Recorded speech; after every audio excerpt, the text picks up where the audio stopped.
Hi folks, welcome to the Jessops YouTube channel. I'm Pete and I'm down here at Gigrin Farm in mid Wales with our first ever Jessops Academy ambassador. I'd like you all to meet Sean. Hi guys.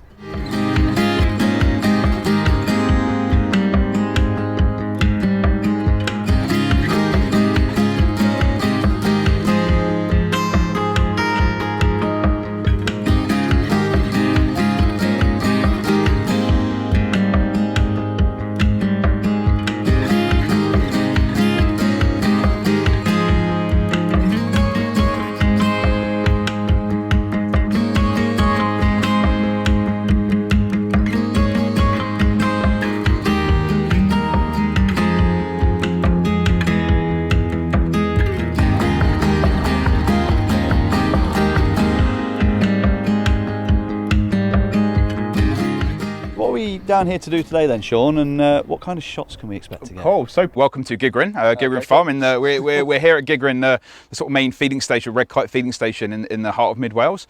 And today we're pretty much going to be concentrating on red kite and buzzard photography at quite close encounters. It is a very unique opportunity for a wildlife photographer to get that close to these beautiful birds. First and foremost, I'd like you to tell all our viewers and subscribers how you got into photography. Photography for me started with a career in the military. So I joined the Royal Marines when I was 16 years old. Yep. And then cut a long story short, it kind of ended up resulting in me having an injury, which led me to a short career, as it were, in the military. Okay. So I just decided that I kind of wanted a break and wanted to get away from everything at that time. So I took a really spontaneous trip and moved to Singapore. And I lived in Singapore for about 18 months. And that's pretty much kind of where my passion for photography started, really. Okay. You know, I was surrounded by so much kind of beautiful nature, wildlife, diverse cultures. You know, and I pretty much lived opposite a beautiful kind of nature reserve as well. And I just kind of wanted to try and capture that, you know, like everyone does when they're on holiday. And that's pretty much what kind of fueled the fire for me for photography. Okay. And going back to like the rainforest, you know, when I was getting the bus to work then, literally just crossed the road and a big nature reserve called Bukatima Nature Reserve. And I was sitting there waiting for my bus and this little long-tailed macaque popped out of the bing. And for me, I thought, you know, I really want to kind of do this as a job. Did you go through any formal training in photography? Not really during my time in Singapore. It was pretty much, you know, I used to go to the zoo a lot and concentrate on kind of captive wildlife photography and try to understand a bit more about kind of like the natural world and wildlife. Yep. Just to kind of, you know, improve my skills really. But with regards to kind of photography training, I spent a lot of time researching and studying myself, going out, you know, hours and hours like a lot of wildlife photographers do, and just trying to hone those sort of skills really. But then that obviously then led me to having periods of certain areas within wildlife photography that, you know, I didn't understand necessarily. Okay.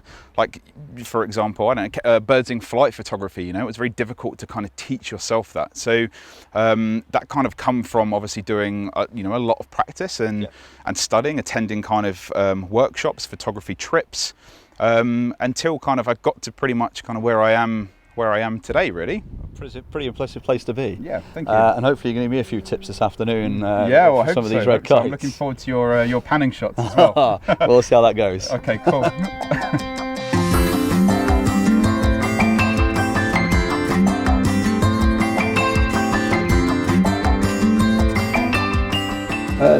So Sean, I see there's a tractor coming down the lane now. So yes. What's going on? What's about to happen? Okay, so cool. That is Chris, obviously the owner of Gigrin Farm, and obviously that is him obviously entering the feeding area, the feeding station.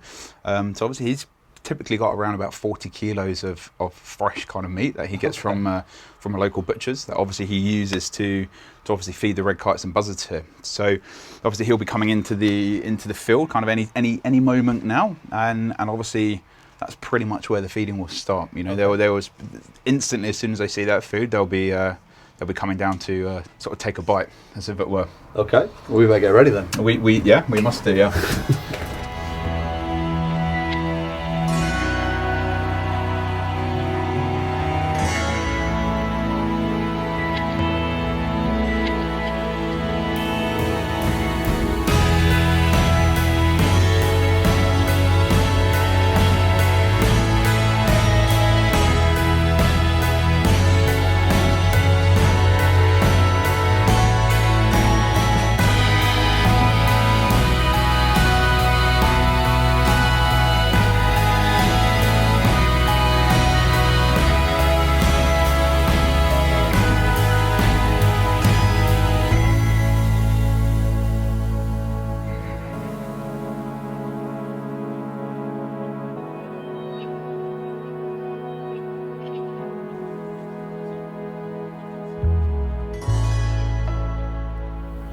Sean, we've still got a reasonable amount of activity out here, and you and I are both, I think, waiting for the same shot where one of them comes diving into ground, grabs some food, and flies straight off again. Straight towards us. Straight towards us. That's the challenging part. That's the shot.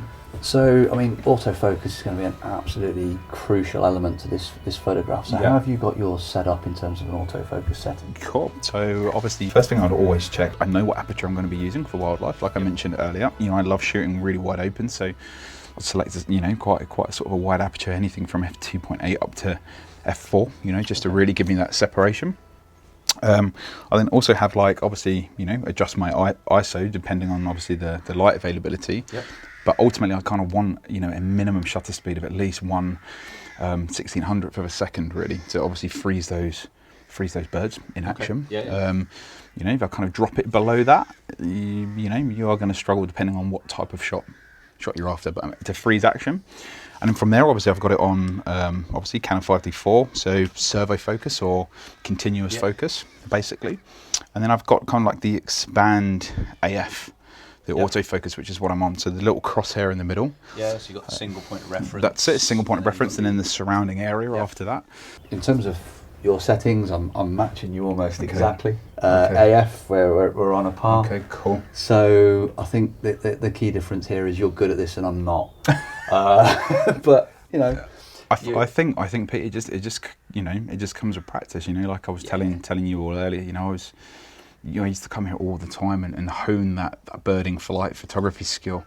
But I think the biggest tip I can give you now is obviously just to quit. No, not to quit, Pete. Not to quit. Not yet. Anyway, mate. But I think the biggest tip I can give you is just to obviously focus on one bird with your eyes, what you can see, even before you lift that camera up. Yeah. So follow a bird, and pretty much what I tell people and teach people with regards obviously improving their bird in flight photography is to imagine that you're looking at those birds with a set of binoculars. Okay. So obviously you would be bringing those binoculars up straight directly onto your subject or whatever you're looking at with your binoculars, and that's pretty much exactly what you're going to be doing obviously with your camera. So you're obviously going to be spotting your subject or your bird in this case with your eyes, and you're going to be following it with your eyes first before your camera even makes contact with that bird. So you're following it, you're tracking it with your eyes, and then you're then pretty much bringing your camera like directly straight onto where you're looking. Yeah.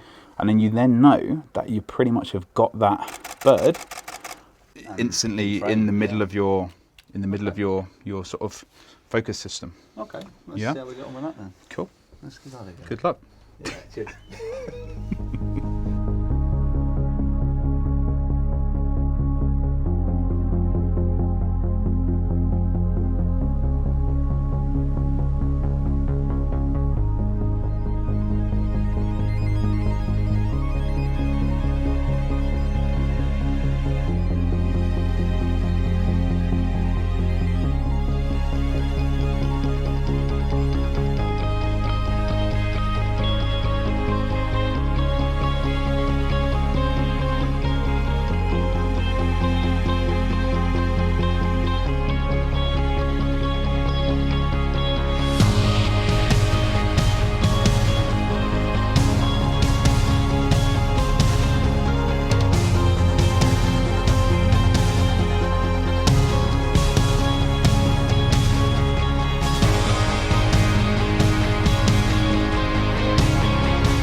I can't even count how many birds we've got out here right now. We've got red kites, we've got the rare almost albino kite, the buzzards on the ground.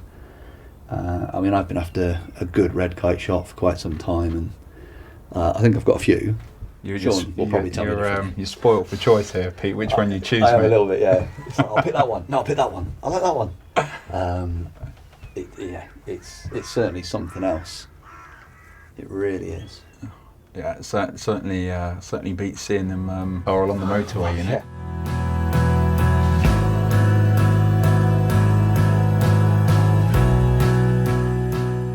So Sean, thank you very much for having us down this afternoon. It's been fantastic. I mean, the birds have been amazing. Yep. They're still up now, so hopefully when we finish this, we've wrapped it up, we can get a few little shots. Hopefully, fingers crossed. Maybe that elusive one that I still haven't quite got. But thank you very much. Folks, I hope you've enjoyed learning a little bit more about Sean and watching today's video. If you have, please hit the like and subscribe. And if you want to click that bell icon as well and stay up to date with everything that we're doing with Sean. Cool. Cheers, Pete. Cheers.